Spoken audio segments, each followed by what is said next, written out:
All right, everybody, welcome to a brand new episode of Spiritual Asshole. I am beyond excited to be joined by Sean Clayton. He is an abundance alchemist, founder of Abundance 1000, and he has the calmest voice on the internet. Sean, how are you? Man, I'm doing great. I'm doing great. I've been working on that voice for 43, 44 years now. So, Dude, it's an amazing voice. So, one of the things you said to stop fucking off on our blessings. But what about fucking our blessings? I never thought about it on that one. I guess if it's fucking, it's loving them, right? And if you're loving them, you're bringing them into life. So, that's the thing around like the law of generation and masculine and feminine coming together to create a beautiful child of the blessings. So I guess that's something. I don't That know. is something. But that was part of this amazing video you had about saying how we were all born on a divine roller coaster that was built just for us. Can you talk Yeah. about that?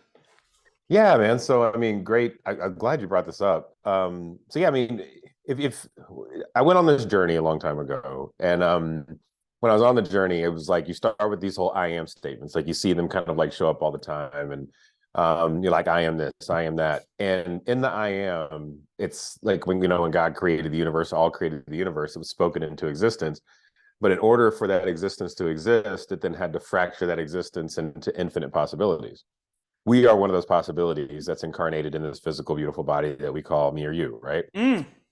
And in that possibility, there was already a predestined thing for your life that was being created. And you can call it a thread, a roller coaster, your puzzle piece, whatever you want to call it, but it's your plan.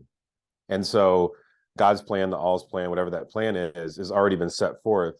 And when we fuck off our plan, it's because when we don't know our purpose, right?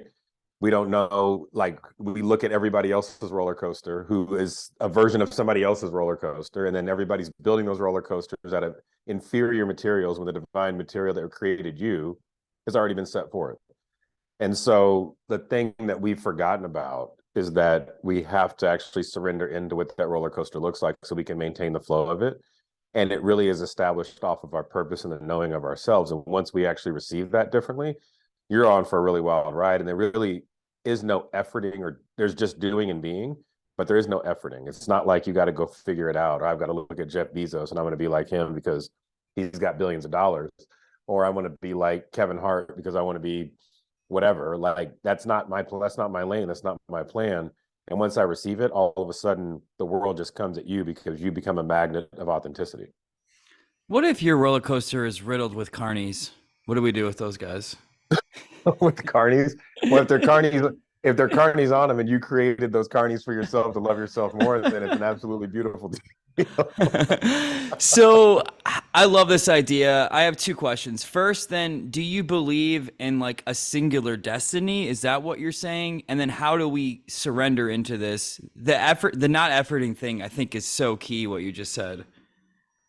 So is there a singular destiny? There's a destiny of your life that I would say is created from this like larger reality, but it's not singular because it has infinite possibilities in the choice, right? Love that. Yeah. So at every moment that you've chosen fear, there's also a love choice out of it that gets you a little bit further along, and you can always re-alchemize. That's the abundance alchemy part into more love off of that choice of fear. So there's already been this thing that's been created for you. Like if I talk about my story a little bit, I had all this chaos in my life that I went through when I was younger, all the way up till probably 3 or 4 years ago. And all of a sudden, the world just literally shifted by me actually changing my thoughts of my thought patterns. And I'm like, oh, well, there, all of a sudden, I have more than I could ever want, but I don't need any more than that. And I'm happy with what that looks like. And life's really beautiful. But maybe to somebody else who's like, well, I don't like that. That doesn't matter because I know my truth. So that singular destiny, yes, it's there, but it's also been created off all of the chaos. But it's also a perspective of choice to know that there's infinite possibilities in that moment that you can create from. It's like there's no way we can put this into words because we don't have the language to describe it. That's why we got to do drugs. Um, Valid, yeah. Plenty plant medicine ceremonies, That's yes. what that is what mushrooms will do. So can you talk about that pivot? You have had a lot of trauma. I would love however much you want to talk about it, like what happened, just like, and also Yeah. the pivot's incredible. Yeah. No, I'm super vulnerable with it. I mean, the only way to get to your purpose in life is through truth and vulnerability, right? So, I'll talk about it a little bit. I mean, from 9 to 14, I was sexually abused and raped by a family member. So you kind of lose your identity in that, you know, that purity of self from youth is now like, who the hell am I? And in that, who the hell am I? I'm now looking and seeking external affirmation, and then seeking that I have like very little protection that I felt like from my parents, even though like whatever you want to call it, God, all is always with you, spirit's always with you. My mother went through a lot. You know, my dad was, you know, had a lot going on in his family. You know, adultery and everything under the sun there. I became really depressed, and then in that, you know, ended up going to college, doing that deal, came out, and you know, rapidly, you know, got into awkward relationships, got married twice before I was 25 years old because I'm chasing after this sense of family. Got suicidal in my 20s, tried to take my life 4 times, all the way from trying to slit my wrist, which you can see here if I got it to the camera, putting a gun to my head, pulling the trigger. And it didn't go off. And I'm like, okay, I'm not supposed to be dead. Ended up in federal prison for 3 years. Got out, had thyroid disease after that, and you know, really started to go through these different chaotic aspects of self in order to find the fact that, you know, all that I was doing. I found this Dr. Joe Dispenza video one day as my, you know, now fiance was actually like, hey, you know, here's another way to be. You don't have to chase this church thing. You don't have to chase this. You can actually, you know, do some meditation, go within. I don't know what the hell that meant. What does go within mean? Mm. But I found this Dr. Joe Dispenza video because I wasn't really jiving with some of the weird stuff that I thought was weird. Now I think it's beautiful. And Dispenza's thing is, if your thoughts can make you sick, your thoughts can make you well. And at the time, I was dealing with this thyroid condition, and I just started thinking more loving thoughts over fearful thoughts, audited those thoughts, started to flip them, became more healthy, abundance started coming at me, money started coming at me. You know, and then you realize that's not the answer, but you're using that to validate aspects of yourself to actually find the answer. And then when I started to just let it all go, and not to say that I figured it out by any means, but I'm closer to it than I ever have been, and will always get closer to it as long as we surrender. I just started to receive really wonderful things in my life, and the correspondence of that started to just put out a different reality.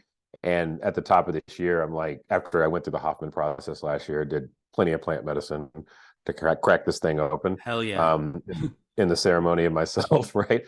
And I wrote this contract for myself, and it was like, after that, I was like, I have to just start talking about it. So literally jumped on Instagram for the first real time at the top of the year, and then it's just been kind of a thing of just talking about it and investing in that with really no expectations. Well, it feels like you're really there, man, and it's super impressive. And especially since, like, yeah, obviously you went through so much, like, really hard pain, and that's really tough. But have you ever had someone give you the wrong latte? That's also hard. The wrong dude. I had a couple of wrong lattes in south of France. Like when we were in this one city, and man, there was a place called the coffee shop. Like it was like, this has to be it. Yeah. They had a with the Nespresso machine, and Nespresso, yeah. they were making them and didn't know how to make the coffee. And I'm like, how are you guys in business? This had to be a front for something else. I don't You know. guys are in France. You guys invented this shit. You invented this pleasure. So Yeah. it's really interesting because I have so many questions, but I guess I want to hear what you meant by when you just said let it all go. And follow-up question, it's pretty amazing that you did like a hard pivot. You hear about these stories a lot in self-help, and I'm kind of still waiting for this to happen for me, where it's like, yeah, I can finally let go of all of this stuff. What did you actually do to have that happen? Like the actual process itself, or Yeah, like yeah, like the Hoffman oh, stuff, like your thoughts. I would love to literally hear like what your thoughts, how they changed, because I think people don't realize like that's the foundation of all of it. Yeah. yeah. So I mean, so what I not even imagine, like what I started with was that I just recognized that the first thing was I was looking at almost all of my life through fearful goggles, right? And I'm like, okay, everything has, everybody's out to get me. I'm a victim of my entire world. I'm not a creator of my world. I'm a victim of my world. I'm suffering all the time, and I'm okay with that suffering. And I'm finding other people that are suffering like me, so they're validating that suffering as a reflection of myself. Woe is me. There's never going to be enough money. I'm, planning every cent that I have, freaking out about, bills and everything, and like actually compounding that effect on an ongoing basis. And then I was just like, what's the loving version of that? So then if you write all that, I was actually writing this down and auditing it. And I'm like, okay, well, if that's that, what's the opposite?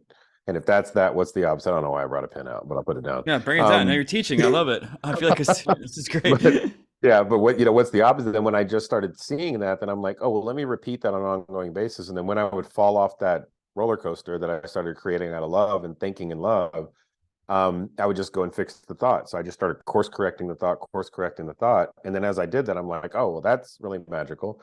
And so I just stopped being in pain. I stopped hurting. I stopped all of a sudden, like bills started getting paid that weren't getting paid. All of a sudden, like the reality outside of me, people started showing up and say, hey, you want this? Do you want that? As far as like financial. And it was just a financial thing at first. Then it turned into a health thing where was taking this levothyroxine or a synthroid for my thyroid. And I was, like in weight fluctuations and whatnot. And I ended up like one day it was COVID happened. I couldn't get to the endocrinologist and I couldn't get my medicine anymore. And like I was going to the pharmacy like a junkie trying to get more of it because I'm like, if I don't take this medication, I'm going to gain weight. I'm going to get fat. I'm going to get sick. Like I'm going to have these thyroid issues. And and I couldn't get it. And I was after I had gone to one of the Dr. Joe retreats and something was saying like in that retreat, don't take it anymore. And I'm like, well, I got to get it somehow. I was like a junkie looking for like my medication, right? I was getting like a pill at a time, like an emergency refill.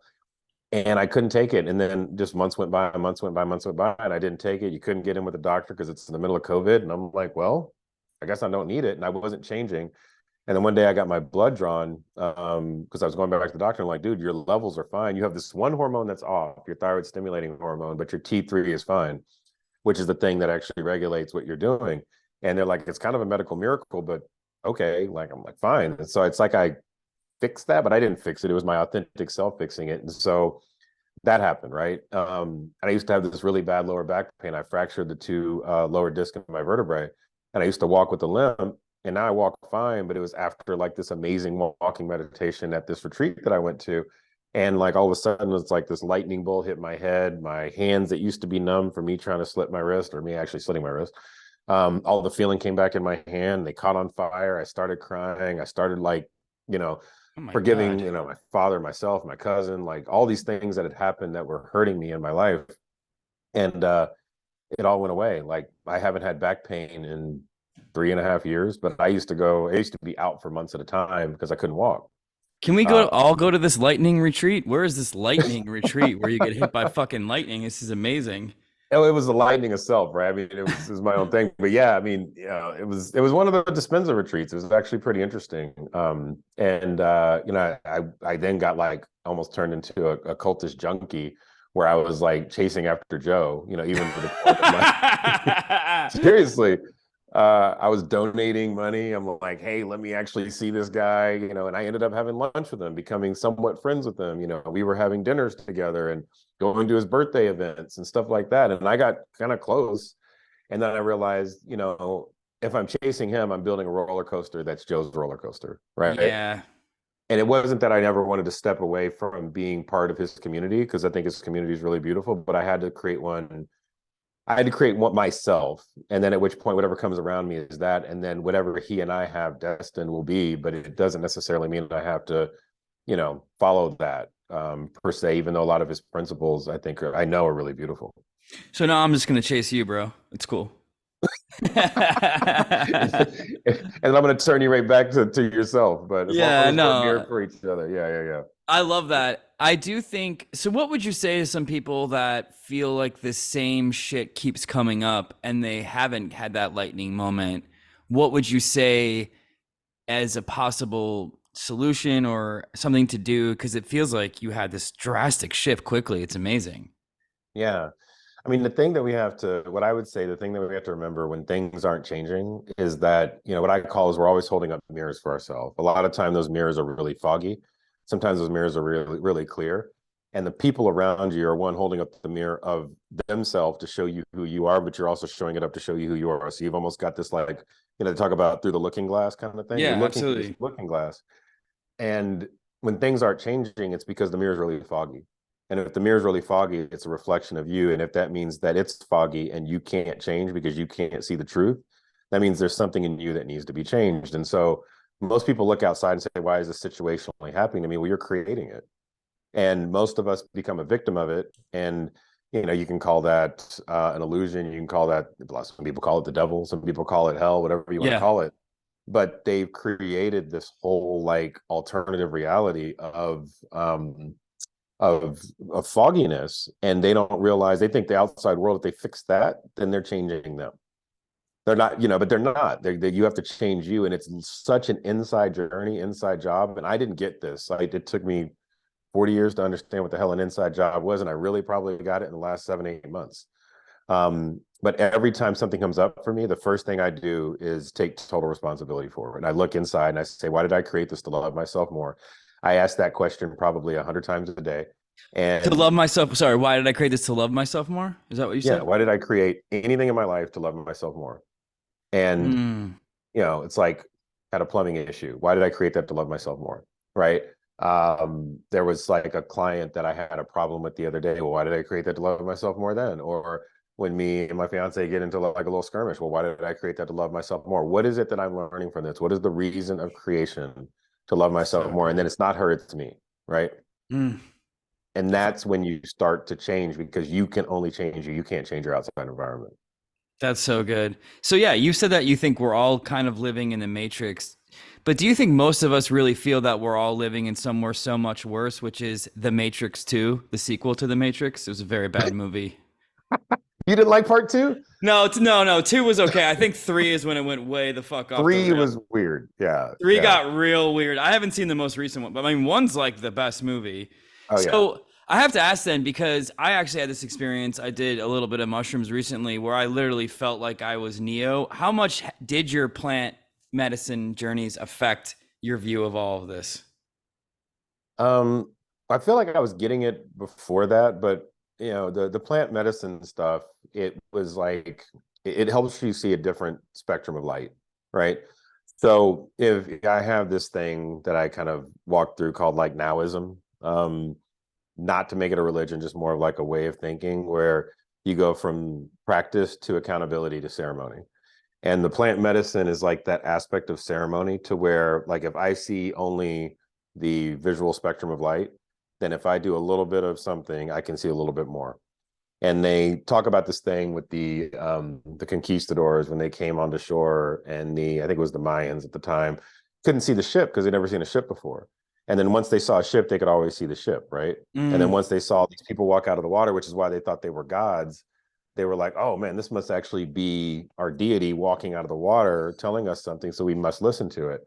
But because they couldn't see it, they didn't know. So like whenever we do something that opens up our spectrum, we see a little bit more. Then the thing is to take what you see and you bring it into practice. yeah. And then you do it with brothers, and then you have accountability, or sisters, or whatever it might be. And now you guys are holding each other accountable to the thing that you saw that wasn't real before, that's now real, that you're bringing into practice, that you now start to concretize into a different world.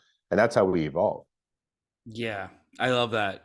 Yeah. So, kind of on the grounds of the questions that you ask yourself when something that comes up in your life, you said, "I remove my expectations and set requirements grounded in the intentions of loving myself." How do we do this?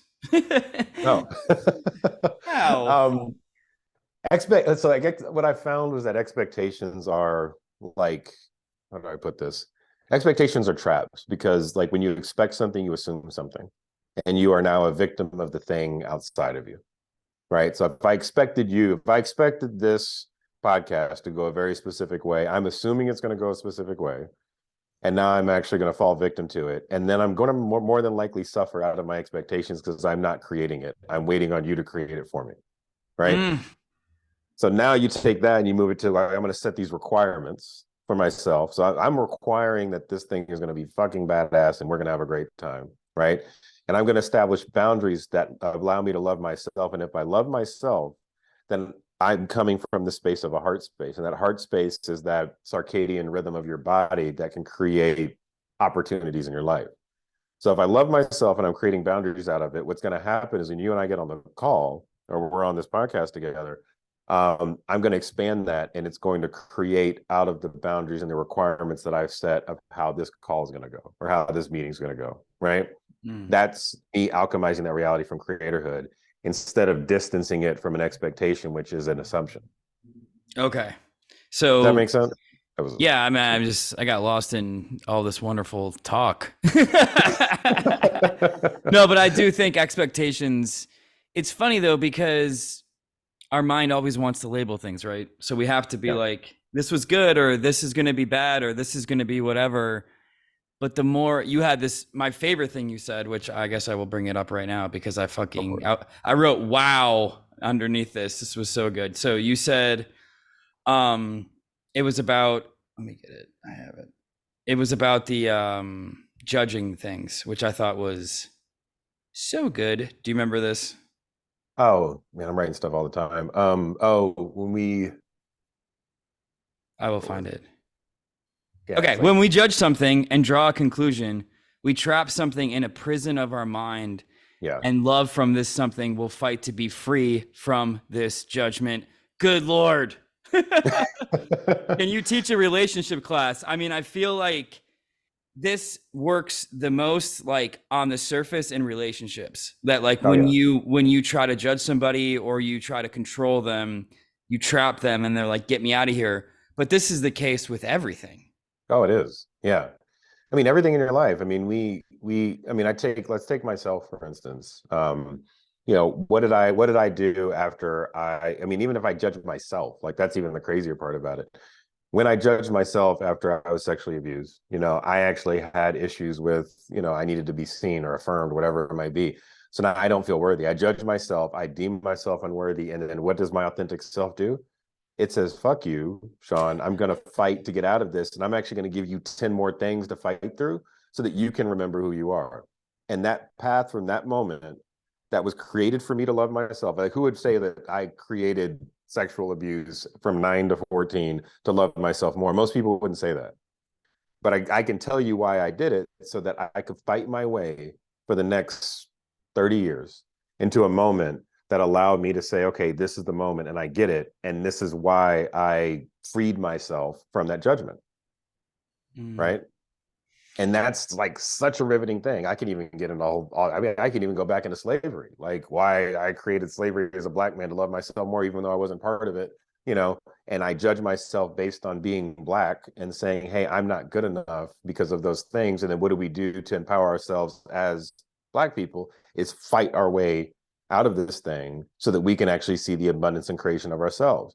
And now all of a sudden, like we've got culture things that we do. We've got amazing athletes. We've got all this amazing music. We've got a different kind of style. We've got stuff that we fought our way to love ourselves more. And then that's beautifully monetizable and expandable and tied to consciousness. Yeah, white people, we don't got shit, man. Because the opposite end of that is like, maybe we should just make shit. No, that's so good, man. I guess so. It really seems like it starts to a great place to start is to not judge yourself, which I think is probably the hardest. Because even when you're Yes, judging someone, often you're just judging yourself off of that thing, absolutely. right? So yeah. Yeah, yeah. But okay, but if we can't judge things, how am I supposed to be a Catholic priest? I'm not jumping on that rabbit hole. We can go so many different ways on that one. That's No. so good. But yeah, no, Yeah, so yeah, yeah. you did do this video series that's really cool about the seven laws of the universe. But isn't there really only one law of the universe, and that is no DJs? No DJs. It depends on if you're a DJ. I love DJs. You gotta love a good No, I'm just kidding. DJ. No bad DJs, but then there's Maybe no it's good no or bad. dating DJs. How about that? Are No you a dating DJ? DJs. I'm not a DJ. I'm not a DJ. I couldn't get it down. That's funny, dude. I like that one. I'll add that Um, one. I'll do a whole video on that one. yeah, do the whole one. So how would you break down these laws, and do you think that too many laws can overcomplicate things? Like how can we simplify this? Yeah, I mean, so when it's funny, like, do you know the origin of the laws and things like that? Or I No. can talk about it. Okay. So like, Thoth and or Thoth or whatever the hell you want to say it. Okay. Back in the day, there was these things called the Emerald Tablets, and the Emerald Tablets were written and they're like super old, and they found them in Egypt. And from what I've read, who the hell knows what the truth is? But that's what I've read. And in those laws, predated all religion, and those laws lived in it. And so it's like, okay, people kept coming up and seeing that these laws were there. But whenever you read like the Kabbalah or the Emerald Tablets, it's like the hardest thing I've ever read because it sounds like Shakespeare on mushrooms, like Wow. standing on his head. Like it's just like I don't. I've listened to it like 20 times to understand what it was saying, and but all of those laws are literally like grounding every religion, all of our knowing, and how we show up in life. So Like literally. when was this done? Would you say if you had to guess? Oh, dude, thousands and thousands of years ago. I mean, it was Okay. thousands. I mean, it's like, like if anybody on this research is like Emerald Tablets and the Kabbalah was like a derivative of the Emerald Tablets. The Emerald Tablets are hella old, Mm. and they found them, and it was made out of some weird deal, and it was in the Great Pyramid or some. Once again, I'm not a historian, so I'm not going to quote it, but from what I've read, it was something interesting, and so like each one of the laws, like I kind of diagram it out, but there's three ethereal laws, which are like the law of mentalism, thoughts become things, and it says like the universe is mental in the mind of the all, right? And there's so much just in that sentence that I can get into, and probably we could spend a whole, podcast talking about it. But it's really simple. Thoughts become things through the lens of observation, right? So Mm. when you think a fearful thought and your heart is aligning with that, what happens? Right? It Happens. comes to life. It's pretty much automatic. So that's the first one. The second one is the law of correspondence, that everything is connected, everything as above, so below. So, you look at, Mother Earth, holds this very specific container, it actions away. Well, your mother also like does it the same way, it births things alive. Mother Earth births things alive. So it's like this law of correspondence, right? And that's real. Like it's hard to like deny that like what's in my body as an atom is a reflection of me, that I'm a reflection of that as a planet, that the planet's a reflection of that as the universe, or the galaxy is a reflection of that as the universe. And we don't know what's beyond that, but it keeps going, going, going, going, going, going, right? And then after that, like everything is vibration and energy. None of this stuff you can touch, Mm. but it's all an aspect of the ethereal plane that's like there's a vibration, there's an interconnectedness of all things. Thoughts become things, and I can actually bring that to life through energy, and then there's correspondence within it, and I can see how it's all interconnected, so I know the reason why it was created. So there's that. Like I call this kind of like, I didn't want to do the Illuminati sign, but like the triangle. Okay. Then you've got the square. That's the other four laws. So the other 4 points are those laws, and those other 4 points are very tangible. So there's a rhythm of life, time that you experience is, there's a rhythm. You see the moon cycles, you can actually see it. You see the clock turning, you can actually understand that. And if you understand the rhythm and how rhythm works, I don't know if anybody's ever read Napoleon Hill's Outwitting the Devil. It talks about, permanence gets created off of a hypnotic rhythm of yourself. So when I actually lock that rhythm into place and keep training that thought, whatever it might be, then all of a sudden it becomes permanent in my life. Right. Mm. So, like, to expand on that, it was like what I used to do when I was thinking fearful things, and I created a rhythm of that in my life. Boom, here's that shows up. The reason that Buddhist chanting is such a thing is because they reverse that rhythm. So they repeat this Yeah. thing over and over again, and then they unlock, and then therefore they're using that to alter the rhythm of the chaos of your life. So is that where affirmations can come in to counteract it Bam. if you're not down with that chanting? Yeah, that's it. I mean, that's all. It's just an affirmation. And what I find for myself, like in the thing that I teach, it's called Science of Abundance. Is that we find your purpose statement, and then you chant your purpose statement to yourself, or you say affirmations to yourself. So you just say it over and over and over again. Whenever you have a bad day, like there's part of it where you catalog your days. You actually understand your upswing days and your downswing days. You can then, on your downswing days, you actually probably talk about your purpose more often, and you repeat it more often. So you actually centralize yourself back to source. And on your upswing days, you literally throw yourself into it because you know that the universe is with you, or that you're with yourself, and you're pushing yourself on this upswing. And Mm. so that's like the rhythm, right? Then you've got karma. Well, we've all left karmic landmines in our past. So we've all done these things to set ourselves up to fail, but also we can also see where those karmic landmines set for me to love myself, or were they set for me to be in pain? Am I actually going to step on it, or am I going to go around it? And I can choose either way. And as long as I'm aware that I set them, I know how to move through them, or I know how to step on them, and I can blow myself up, or I can love them into life, and I can help other people navigate around the karmic landmines that I set for myself. I have a pretty firm rule of not blowing myself up. That's like It's don't we all physically? I like use the this. I use this analogy like if I put a bowl of rocks down in front of you and a spoon, are you going to eat that bowl of rocks consciously? no. No. And then but we see that other people have eaten bowls of rocks and have cracked their teeth And yet we sit down and we get a bowl of rocks and we eat the bowl of rocks mindlessly because we think that we should do that like everybody else. That's the karmic landmine. Like we could go I just pictured Kanye West right now. Is that what you're talking about? on. Like he's maybe a little crazy, but I mean, it looks kind of fun. I mean, I don't know. Yeah. No, we don't want to do that. And so that's like the karmic thing. And then there's polarity, right? That comes after that. So it's like, all right, everything has polarity, but then polarity is you being able to actually witness not only the physical plane of like the extension of all things combined, but then being able to say, okay, the word good, what does that word really mean? And what's the polarity of that word? Well, the opposite of good is bad. But then if I'm over here as bad and I just have a derivative of a good day better, then was that a good day? Yeah. So you can always have a good day, even from a bad position. And so therefore you can always alchemize using the law of polarity your way back to center. Like if you turned off all the lights right now, your eyes are going to search for light. You're always going to find light in the darkness. So Mm. that's what polarity is. It allows you to find that light in the darkness. And the last one is everything has a gender. You have a gender and you have a gender and me. We've overly been patriarchal and overly masculine as a society for the last 2,000 years. It's time for us to actually receive. And I actually, the parable of David and Goliath is between like that masculine and feminine. And what I mean by that is that we pulled the slingshot back so much in our lives. That's efforting. That's the masculine efforting. When we let it go, it's the female surrender. And when you let it go with the right type of intention and focus, you will slay the I'm not a pastor, by the way. You you will slay the giant in your life, right? And that giant is fear. That giant is, guilt. That giant is grief, and it will die. But the thing is it'll keep popping up again, and you have to just keep knocking it down, and keep Mm. surrendering and keep letting go. Yeah, you talk a lot about the divine feminine, but what about the disgusting masculine? And the disgusting masculine is beautiful too. It's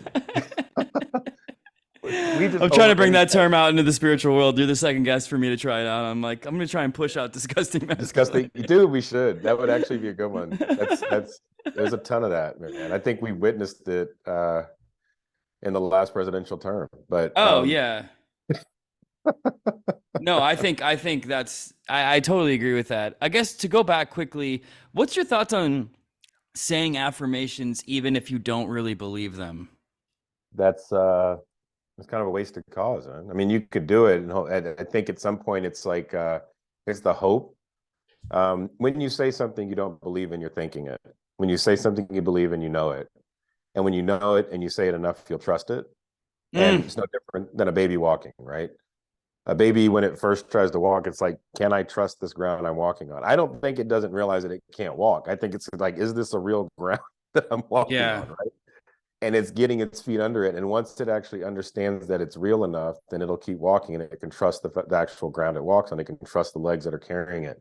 But That's if we beautiful. don't, yeah, we don't believe in what we're thinking, then we don't know it, and it's not part of our body. It's not part of this physical mind of self. And then you just, it's kind of a wasted effort. But is the goal, I guess, just to make it more about me because that's what this is all about. Absolutely. That's why we're here. Is I often get frustrated by the fact that I feel like I still am having doubt about a subject and I still am doing a lot of affirmations. At times I really will believe it. So I do think the point then is to keep going, right? Not to quit. Or do Yeah. you think that's a wasted effort? Like what's the difference, I guess? So I have this thing about words, right? That believing is not knowing. Yes. And it's a choice to believe or no. It really is, right? Like you could say, hey, do I believe this is a pen, or do I know this is a pen? If I know it's a pen, then it's a pen. If I believe it's a pen, I'm probably going to tinker with it to figure out if it's really a pen, or it's a laser pointer, or it's something else. And if I'm tinkering with it, I'm more than likely going to break it because I don't really know what it is. Yeah. So the choice, like the thing is that once you get fully embodied in yourself and you know your authentic self and you know you're a creator of everything in your life, and you're like, I know this is a pen. Like for instance, like when you meet the love of your life, you know this is the person. Or Mm. you wake up in the morning, you know when you look in the mirror that you are who you are, right? Like, oh yeah, that's still me. Yeah. You don't go tinkering with your face to be like, well, damn it, I looked different yesterday. Let me go mess with this a little bit more. And when we do, it's like because we might have a zit or something out of place. We're like, that's not me. Let me get rid of that thing, right? And we start tinkering with ourselves because it doesn't feel like our authentic self. So what you'll find is when you actually know yourself and you know the things around you, you know that this is a pin and you know that you are, I am Sean, right? You are Brendan, and we actually show up in that space. Everything starts to shift and you'll be less sick. You'll be less out of balance. And the world just shows up for you and you move through the world instead of the world moving through you. I mean, yeah, the world moves through you instead of you moving through the world. It shifts. Right. So even if you doubt it, just keep persisting in the knowing, kind of what you're Persist in the saying. knowing and there'll be no doubt. Yeah, and this no, that's great. And this kind of ties into another Yeah. great video you did, which was amazing and so simple, but people need to see it because that's usually where the best truth is. Is you talked about soft words and you wrote down try, want, and thinking as soft words. Can you kind of talk about that? Yeah. So any word that creates lack in the energy of creation, right, is going to create lack in your life. And Mhm. that's a soft word. Like, yeah, I mean, even when I say like right then, that's me using a soft word because I'm not sure of the next thing I'm going to say. So I even check myself in it. Or I think, people, I think it's this, or I think we should do this, or I think we should do that, is not knowing. I know we should do this. I know we should do that.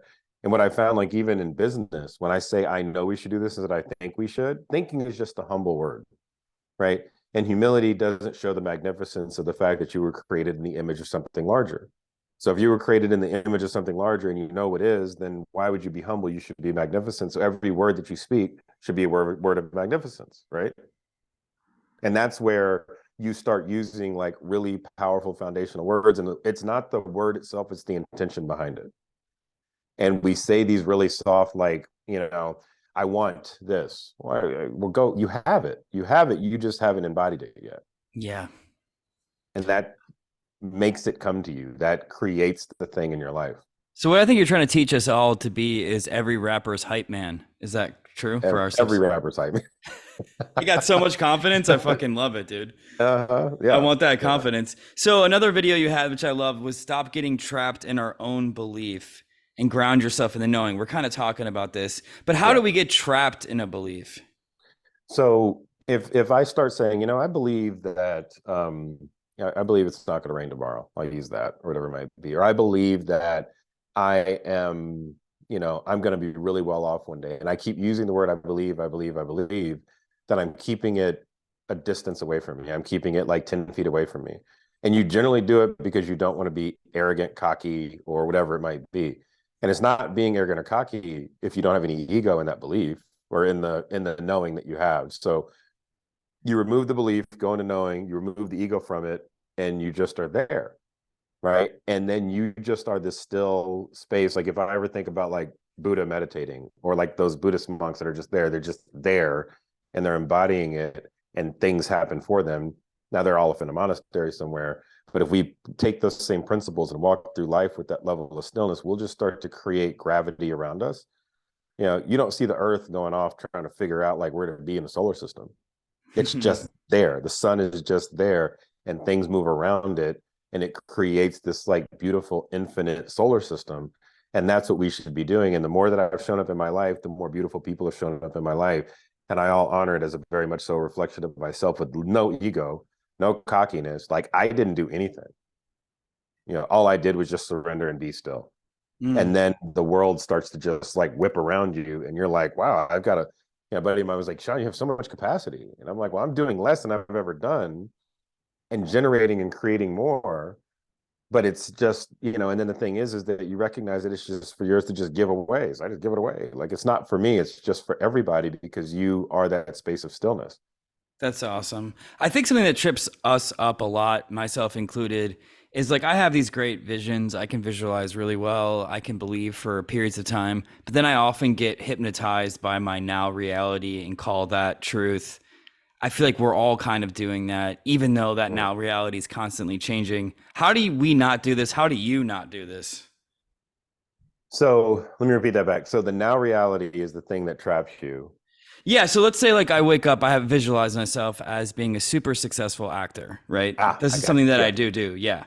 and I have a vision board. I have all of the things. Yeah, yeah, And yeah. then I'll get an email that's like, sorry, or sometimes I won't even get an email. It'll just be like, I will audition, no response. And I'm like, maybe I'm not a super successful actor because that's my now reality. Even though I do Yeah. truly believe Ah, at the okay. core, shit is infinite. Like I completely believe what you said. Like I think that absolutely it's possible. Anything's possible for anybody, but I sometimes get so caught in like the latest email I got from somebody. How do we not Mm. do this as much, you know? Okay, that's great. That's great. Okay, so the thing within that kind of framework is that you have to know that the world you're in right now is an illusion off of your limiting beliefs, right? Yeah. So everything Well, when you that put it is that way, it sounds like such a good world. When you put it that way, yeah, life sounds awesome. yeah, yeah, yeah. But it's an illusion of your limiting beliefs, and so it's the limiting beliefs that you had have created the reality that you're in, right? And the beautiful thing about time is that time gives us another second, another chance to create from. So if you stop saying, "Hey, right now I am," the now is actually defining my tomorrow, and you say, "You know what? I'm going to start alchemizing a new world here, like right here, right now." And everything that's happened to me in the past happened to me for me to love myself to know how to create this now. Hmm. Like, um, I use an example, even like my prison story, for instance. It happened kind of in a very chaotic thing where it was my godfather did some really nefarious stuff. And when I got out, I'm like, I'm never going to build a business again. I don't need to be successful. I don't need to do any of those things. And I'm like, well, no, that's not accurate. Actually, I went through that to know how to actually run a business and how not to run a business. I did that to know how to build a partnership and how to trust and not trust and to see red flags or, things that are coming around the corner. I did that for many reasons so that I know that when those things come again, I'll actually be able to embrace those blessings differently. Hmm. And now when I show up in life, it's really simple for me because I don't get trapped by the things that I would have gotten trapped in before. So I had to do that. I had to go through that. So it's like you in the acting side, it's like, okay, well, I didn't get the gig. Great. I didn't get the gig, but what could I have done better to prepare for it, to do this, to do this, to do this? And the next time I'm going to alchemize a different reality. That's my knowing. And the next one I'm going to get, I know that it's going to happen. And I'm going to walk in with that confidence. And because it's in your heart, you're literally going to get the right opportunity at the right time with the right casting agents. And you're going to walk into that room and they're just literally going to receive you and be like, this is the guy. So what if you get 1,000 no's? And you're like, am I an alchemist or am I just an actor with a headshot? Who am I? if you're getting 1,000 no's and there's something wrong with the pattern of your creation because you're doing it, you're probably not in your purpose and on somebody else's roller coaster trying to be like something else, and you're creating chaos in your life by chasing something else, right? So I wouldn't jump up and say, you know what, I'm going to be a 7'2" white guy. Okay, like it's just not going to happen, Okay. and Yeah. Yeah. and I know that reality of why I was created this way, and I'm going to surrender into that reality. And I know my life's purpose, and I know how to surrender into that purpose. And so, therefore, when I walk through life, I'm walking on the lane that was set for me, maybe stepping off every now and then, but getting myself out through resilience very quickly. So, if you're getting 1,000 no's and you haven't done the work within yourself, and you're always looking over the other side of the fence at the other guy, well, there's a reason you're not there because you're not yourself, you're him, Mm. right? So did you just tell me to quit acting? I didn't tell you to quit Wait, did you just tell me to become an accountant? No, I think for me again, make this all about me. I think for me it's more of the alchemy thing than even the necessarily wrong, not the right profession. Because when I am acting and I have booked stuff, I don't want to make it sound like I've never booked anything. It does feel very good, Yeah, like so. I think yeah, that's your answer for a lot of people. It's that simple. Does it yeah. feel Well, like? Does it feel aligned? Yeah. let me ask you this: What do you like? What do you know your life's purpose to be? Mm. I actually think this podcast is a lot of it. It's like Yeah, combining comedy and deep stuff to share messaging with the world that I think people haven't heard, like positive, uplifting, but also funny, sometimes a little dark. And I think I can do that. And I have done that in the entertainment world with the content that I create. yeah, yeah. And then through that, who do you want to touch? Mm, women. No, I want to make a big difference in everybody's lives. I don't know. That's kind of broad, I guess. I've always thought I just want a big dialogue with a lot of people to show them a new way of seeing the reality. Very similar to what you do.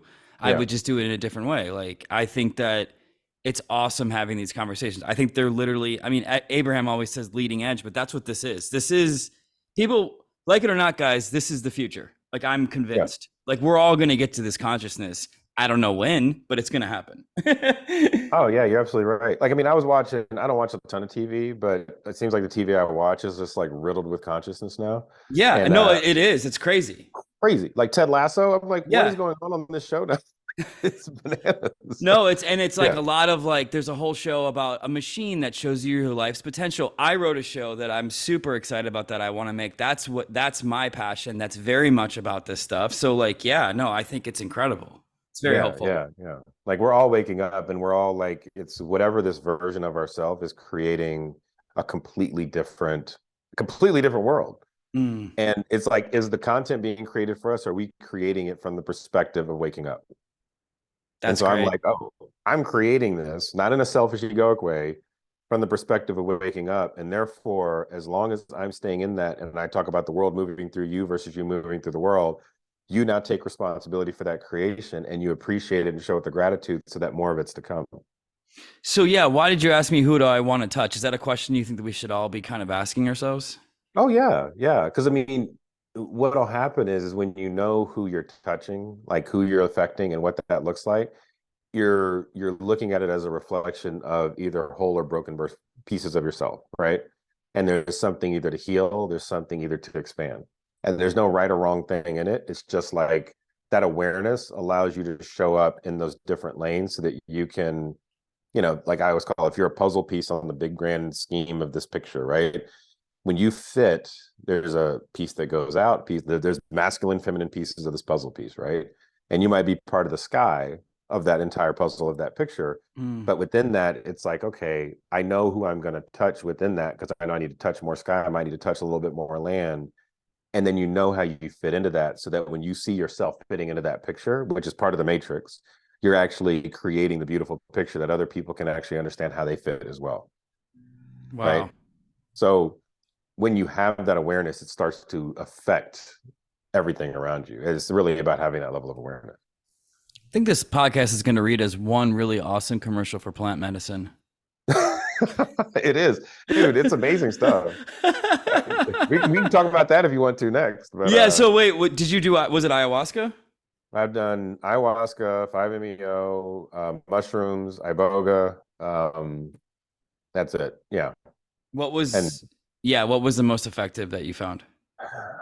they're all different things. Like ayahuasca kind of cracked some things open for me, and Yeah. you see really crazy shit. 5-MeO was probably the most amazing thing that I've seen and gave me a very interesting perspective of the all. Like What's it called? I've never heard of this. five, like the toad. So like doing Oh. the toad, like the DMT five, whatever, Oh. stuff. That was crazy. Like I was rolling around on this bed, like popping my back and readjusting my body and throwing up. First time I've ever purged and anything. I didn't even purge on ayahuasca the first time. Oh I wow, felt you're all like one of the only ones. That's amazing. Okay. nuts, right? And and then iboga was interesting because it like paralyzed me to the ground. Have you heard of this one? No. It's nuts. Like it's some African root. You take it, it's disgusting.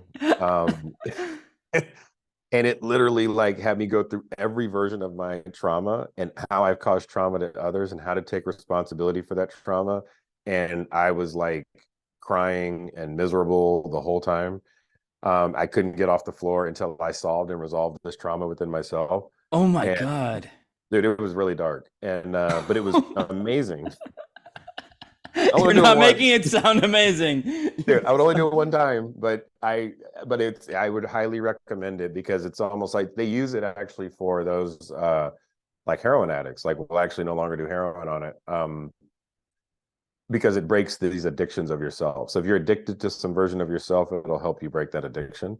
But I How would long actually did say it last? It was like 36 hours on the ground. Oh my God. I thought you were gonna say 5 minutes. Nah, dude, Fuck. it was a beating. It was like it was a beating. Oh But my like God. Hoffman was really powerful too, with no plant medicine at all. Like it was, that's a whole thing in itself. I just talked to someone who did Hoffman. Okay, cool. And then Yeah, do you feel like you want to explore that anymore, or do you feel like your journey with that is kind of complete?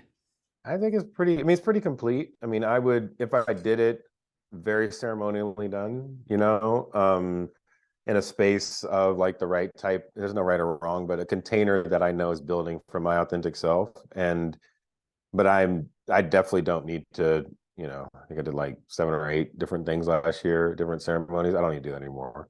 Um, no, not at all. I like that. That's a good. Yeah, All right, man. Well, this has been so much fun. So I like to close by playing a game. It's called Spiritual or Asshole. And I tell you some things and you tell me if it's spiritual or asshole. Are you down? I'm down. Let's go. Let's do it, bro. All right, Spiritual or asshole? A new startup that tells people to quit their startup. asshole. It's called No, Bro. All right, this one's personal to you. A couple of these are. Instead of hell, we send all of the bad people to where they really belong, the Dallas Cowboys. Spiritual. Spiritual or asshole? Changing Texas's slogan from "Don't mess with Texas" to "Texas, we're open to a healthy dialogue about ourselves." Definitely spiritual. All right, this one's spiritual or asshole? Relationships where the woman is the more masculine one. Ooh, I would asshole at this point. Yeah, Wow. yeah, Spiritual or asshole? Relationships where the woman is the less masculine one, but she has a shit ton of guns. spiritual. She's totally balanced in her divine feminine She's and very, masculine very, yeah, qualities. she's Very very balanced. balanced. It's great. Yeah, Spiritual or asshole? People making their babies hold signs that say how old they are, where it's like 1 month, 2 months, 3 months, and it just looks like they're trapped in a horrible hostage situation. total asshole. Because there is no time. Oh, that's great. Yeah, Spiritual or asshole? Inspiring men to embrace their divine feminine more, so they all start crying during Fast and the Furious 10. total spiritual. All right. Spiritual or Yeah, asshole? Failing at self love, but wildly succeeding at masturbating. definitely asshole. All right. Last question I ask Yeah, everybody. If you could tell people one thing to tell themselves all day long, what would it be? man, just stay on the journey of going within. Continue to find your purpose, surrender to that purpose, and don't fuck off your blessings. Don't fuck off your blessings might be the title of this one. Well, this was so great. You want to tell everyone they can find you? Yeah, so Instagram, Abundance 10,000. That's where it would be, or you can jump on LinkedIn, look up Sean Clayton. I'm the guy with the hat. So I'm in that lane. So either way, but this has been beautiful, man. Thank you. This was great fun. Like I really Yeah, liked and it. I had a great time, man. Thank you so much. Yeah, yeah.